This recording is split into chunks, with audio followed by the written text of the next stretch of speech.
Hey, Steve Mignoni here at High Octane Classics in Auburn, Massachusetts with another muscle car walk-around. This, of course, is a 1969 Chevy Camaro, and we all know that the word Camaro translates loosely in French into little buddy or little pal. And I got to say that if you had this little pal by your side, you could go hunting some Mustangs and Barracudas. Now this one's been nicely modified. In addition to the Hugger Orange and the cowl induction hood, which are factory things, this one has nice 16-inch American Racing Torq Thrust wheels, and behind them a set of 4-wheel disc brakes. Now 69 in Camaro land, you could get the 4-wheel disc, but this is modern stuff. What you see there is SSBC. That stands for Stainless Steel Brakes Corporation.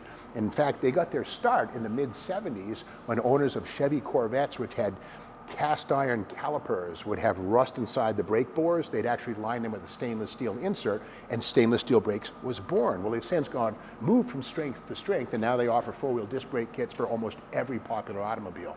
But again, this one here has the optional vinyl top. It's kind of nice how Chevy Stylist had the orange around the outside and the black sort of about an inch gap right there. Kind of gives it a cool halo effect.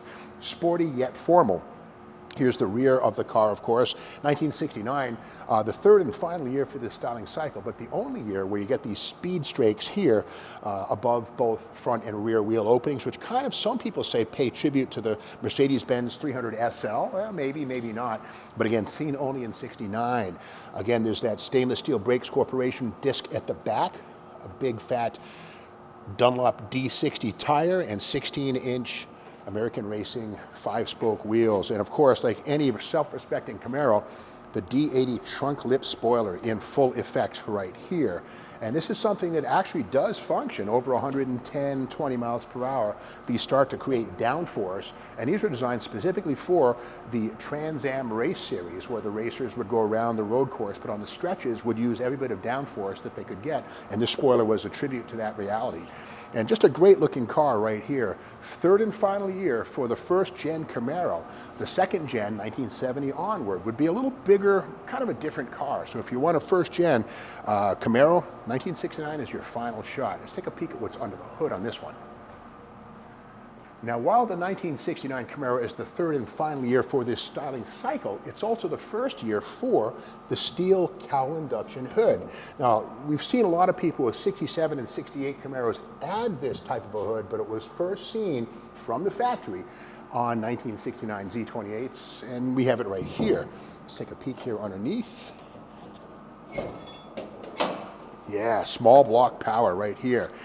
Now, this would have been an iron head small block, but this one's been worked over pretty nicely. Aluminum cylinder heads right here, which have larger ports and valves than anything in cast iron from the factory.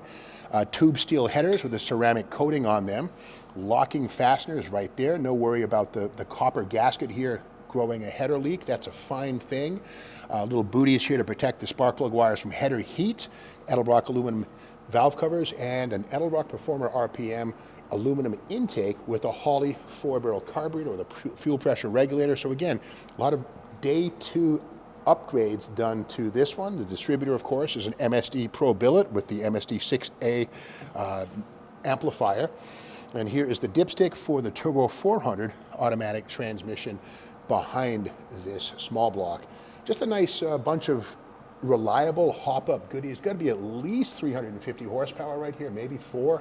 Aluminum radiator, cross-flow piece, not factory, but again, looks the part and is much lighter and more efficient than any Harrison brass and copper radiator ever would have been. No mechanical fan, which is cool, literally. The electric fan here does the job without any parasitic losses, so there's no fan to spin and draw some power. And also, this is a serpentine front dress kit right here, which is better than the V-belt that would have come from the factory.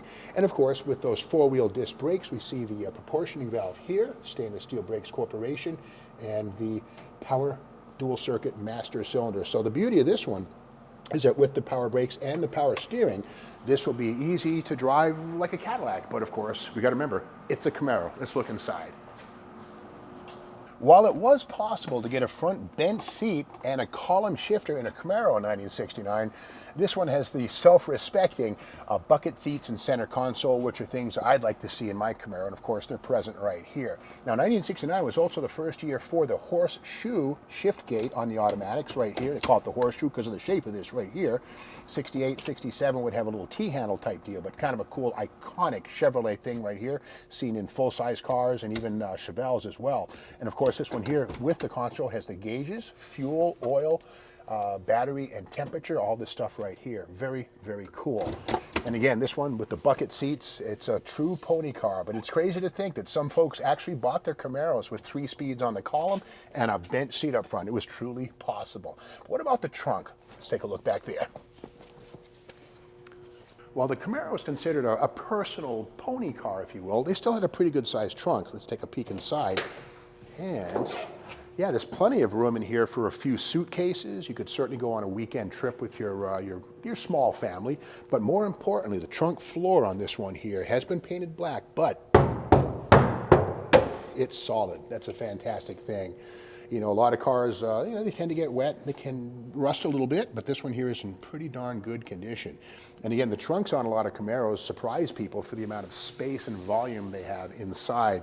So again, you could use this as a daily driver or a family car with a small family. On the back, we see Z28 right there. Now this is an undocumented Z28, and with that automatic transmission, it's been through a few owners, but that's okay. It has everything you want in an early Camaro. Got the big wheels, 4-wheel disc brakes, automatic transmission, and something here seen on certain Z28s, the style trim group, this little quarter panel vent right there. Again, that was not standard. Some Camaros were built without that, but that was part of the style trim group, which was an option on any Camaro. And of course, we see Z28 up front. Again, this one's undocumented, but again, the car doesn't know the difference. This thing will be a lot of fun. And again, with that aluminum head small block 350 under the hood, plenty of power to get around most anything in modern traffic today. So you got to love how the Chevy Camaro is a timeless automobile. Even today, Chevrolet in 2023 is still building Camaros and probably will be for the next few years. We'll see. But again, that doesn't affect this one here from 1969. It's 55 years old and still going strong. To learn more about it, check it out on the High Octane Classics website.